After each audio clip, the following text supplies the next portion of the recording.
In this video, I'm going to show you how to make a no-discard, minimal-waste sourdough starter, very similar to how Baking with Jack does it. Day 1. So you're going to start with a food scale. Any one will do here, and this is a mason jar that I'm using. Normally you'd want to use a peanut butter jar because it's plastic, but for example purpose, I'm using a mason jar because it's what I had on hand. So get your scale on, zero it out. Yes, you could put the mason jar on the beginning and then turn it on, it'll go to 0, but here I just manually zeroed it out. And I have a bottle here of tap water that sits in a plastic bottle with a loosely fitted cap. And over the course of a week or so, the chlorine will naturally evaporate from it. So you're going to start with 25 grams. Look at that, it's already pre-measured. And then we're going to go in with our rye flour. And the reason I'm using rye flour is because there's lots of goodies for the yeasts to eat here. And it's not as goopy and starchy as regular flour. Here you can see it's in an open container, bought in bulk, so it's got lots of environmental yeast attached to it. So again, 25 grams, equal parts water and flour. Go ahead and zero it out or just get rid of the scale altogether because it's no longer needed. So I'm using a plastic IKEA knife here. It's the same I use for my own. Just give it a really good mix. I use the same knife every time. I never wash it. And here I'm showing you the texture. You can see that it's very much like clay. It's not sticky and goopy. This is why I like working with rye flour because it's, ooh, it almost got away on me there. It's really, really easy to work with because it's not all stretchy and goopy. So here I'm just making it level and flat. It makes it easier to track the growth of it when it's flat instead of one big ball. Here you can see it's nice and relatively even, easy to monitor. So now we're just going to go ahead and get it loosely fitted. I'm not screwing it tight. We still want air to escape because gases will be produced. Just loosely fitted. You're done. Go ahead and set that somewhere where it will not be disturbed for 24 hours and it is off to bed.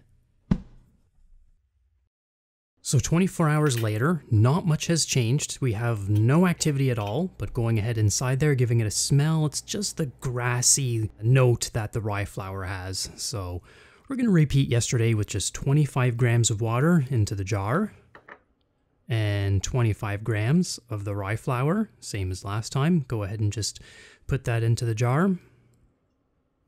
We're going to go ahead and give this a mixture, incorporating the old stuff with the new stuff. Make sure it's well mixed and nice and even so we can track the progress nice and easily here. And what I've done is I've went ahead and I set it in the same spot with the jar, slightly ajar, so that some of the outside air will make its way in. That can help speed up the process of fermentation. Quick tip if you have trouble with that.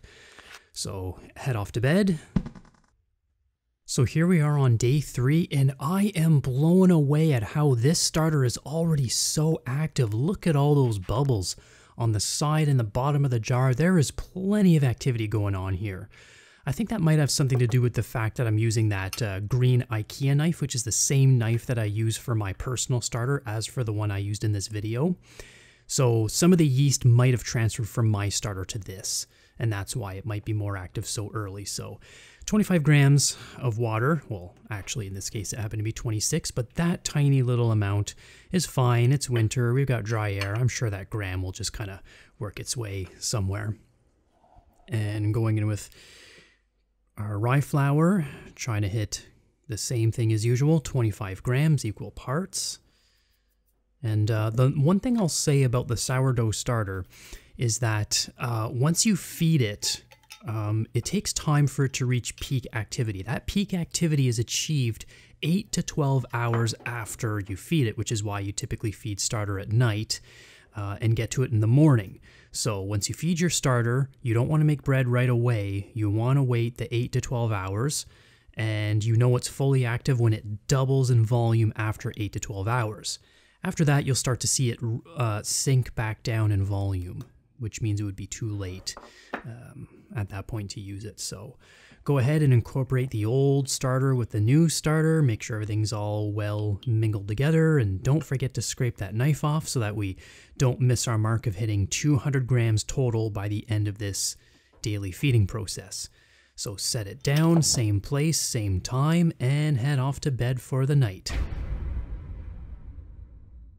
Okay, by now things should be pretty much routine at this point. We've got good activity after a 24-hour period and 25 grams of water. Onto our rye flour, we're going to measure out the same amount, 25 grams.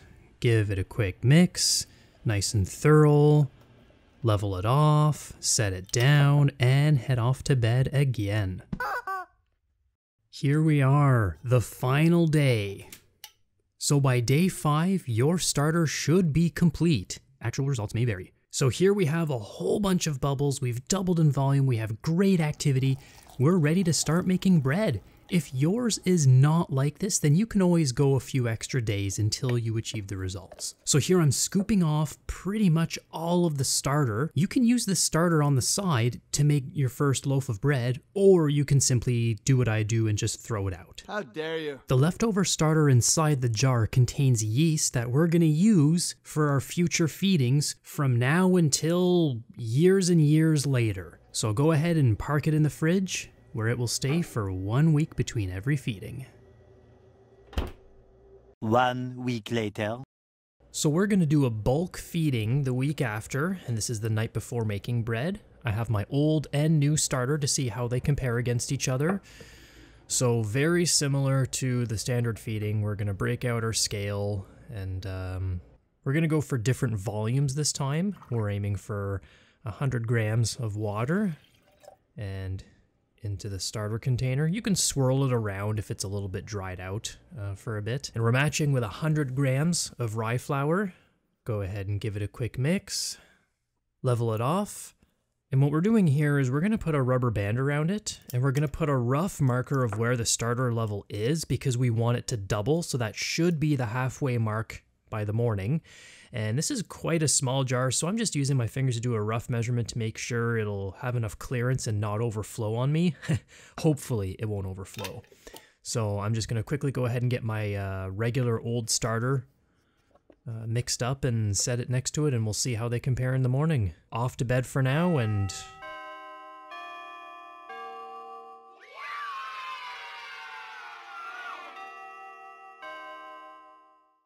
as you can see, both starters have successfully doubled in volume, and congratulations, you now have a sourdough starter of your own.